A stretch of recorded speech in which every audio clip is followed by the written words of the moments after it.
Epiblast. और इस प्रकार से एपीब्लास्ट के नीचे का पीएच और एपीब्लास्ट के ऊपर का पीएच, जहाँ हमारा बेसिक पीएच है वो डॉर्सल साइड बनाएगा, यानी वो एपीब्लास्ट का सरफेस जो कि एल्ब्यूमिन की तरफ है वो डॉर्सल साइड बनाएगा, और एपीब्लास्ट का वो भाग जो कि सब जर्माइनल लेयर की तरफ है, यानी एसिडिक पीएच की तरफ है, वो वेंट्रल साइड बनाएगा। एंटीरियर और पोस्टीरियर एक्सिस यानी सिर और पूंछ का जो फॉर्मेशन है वो ग्रेविटी डिसाइड करती है। चिक डेवलपमेंट जैसे कि अंडे के अंदर होता है, मुर्गी के अंदर ये अंडा लगातार रोटेट होता रहता है, और इस रोटेशन की वजह से एक ग्रेविटी निर्धारित हो जाती है। हैवियर मॉलिक्यूल्स या योक पार्टिकल्स नीचे की तरफ और हल्के योक पार्टिकल्स और जो एम्ब्रियोनिक डेवलपमेंट मटेरियल है वो ऊपर की तरफ हो जाते हैं। The conversion of radially symmetrical blastoderm into bilaterally symmetrical structure is determination by gravity. Left and right axis formation. The distinction between left and right side is regulated by two proteins, nodal and PITX2. PITX2 is a transcription factor while nodal is a paracrine factor.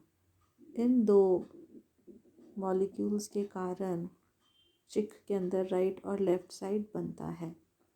Right side, the transcription of sonic hedgehog gene ceases का मतलब stop due to the expression of activin on the right side. अब right side formation को हम discuss कर रहे हैं। तो right side formation में सोनिक हेजहॉग का जो एक्टिवेशन है या ट्रांसक्रिप्शन होना इसका रुक जाता है। और ये क्यों रुकता है?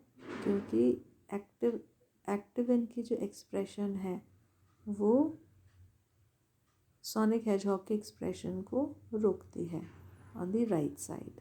This in turn activates the expression of FGF8, which in turn prevents the transcription of Caronte gene. और जब सोनिक हेजहॉग का ट्रांसक्रिप्शन रुक जाता है तो इसकी वजह से FGF8 का एक्सप्रेशन जो है वो एक्टिव हो जाता है। और जब FGF8 एक्टिव हो जाता है तो वो कैरोंटे जीन के ट्रांसक्रिप्शन को रोक देता है। In absence of Caronte, bone morphogenetic protein which block the expression of nodal and lefty 2। और जब कैरोंटे एब्सेंट होती है तो BMP नोडल और लेफ्टी 2 के एक्सप्रेशन को रोक देती है। This activates the snail gene that is characteristic of right side. जब हम राइट साइड के फॉर्मेशन की बात कर रहे हैं तो ये एक कैस्केडिंग मैनर में होता है। कैस्केडिंग का मतलब होता है वन आफ्टर अनदर कुछ एक्टिविटीज़ होती हैं जिसकी वजह से फाइनल प्रोडक्ट हमें मिलता है। फाइनल प्रोडक्ट यहाँ पे राइट साइड का फॉर्मेशन है। और ये कैसे राइट साइड का फॉर्मेशन होता है? जब स्नेल जीन एक्टिव होती है। स्नेल जीन जब भी एक्टिव होगी वो राइट साइड को निर्माण करेगी। और स्नेल जीन कब एक्टिव होगी?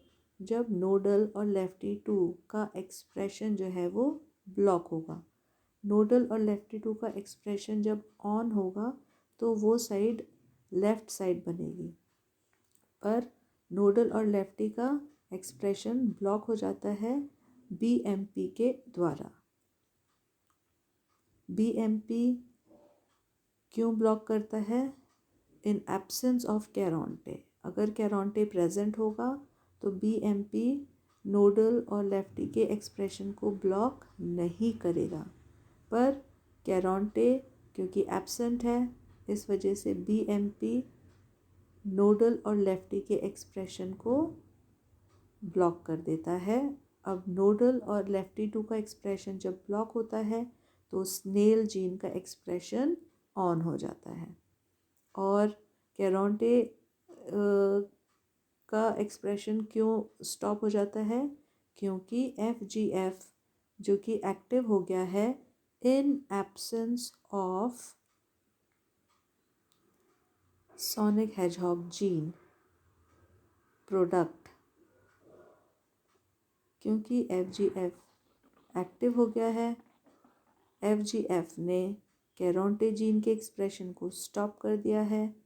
जब कैरोंटे जीन का प्रोडक्ट नहीं बनता है तो बोन मॉर्फोजेनेटिक प्रोटीन्स बनते हैं जो कि नोडल और लेफ्टी के एक्सप्रेशन को स्टॉप कर देते हैं।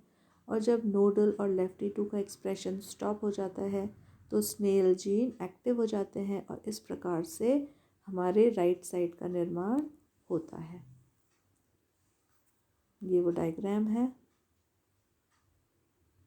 ये भी गिलबर्ट से लिया गया है। लेफ़्ट साइड का फॉर्मेशन कैसे होगा? लेफ़्ट साइड के लिए लेफ्टी वन प्रोटीन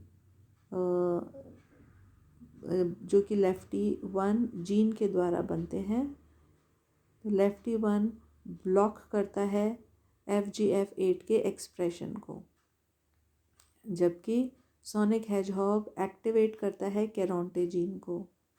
जब कैरोंटे जीन एक्टिव हो जाता है तो कैरोंटे जीन स्टॉप करता है BMP को। जब BMP स्टॉप हो गया है तो नोडल और लेफ्टी टू एक्सप्रेस होंगी।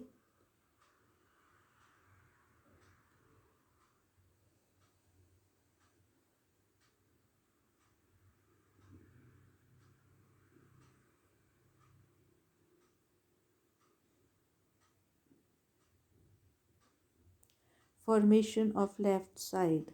The lefty one protein blocks the expression of FGF8 while Sonic Hedgehog activates the Caronte gene. Caronte is a paracrine factor that prevents BMPs from expressing nodal and lefty 2 genes, and also inhibit BMP from blocking the expression of lefty 1 on the ventral midline structure. Nodal and lefty 2, because they are active in absence of BMP, they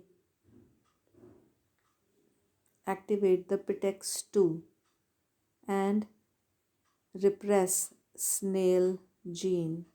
PTEX2 is crucial in directing the asymmetry of embryonic structure and the left side structure starts forming. snail gene का product important है right side के formation के लिए और PTEX2 का expression important है left side के formation के लिए। ये डायग्राम गिलबर्ट से आप देख सकते हैं, गिलबर्ट में दिया हुआ है। Early development in mammals, this we will do in next class.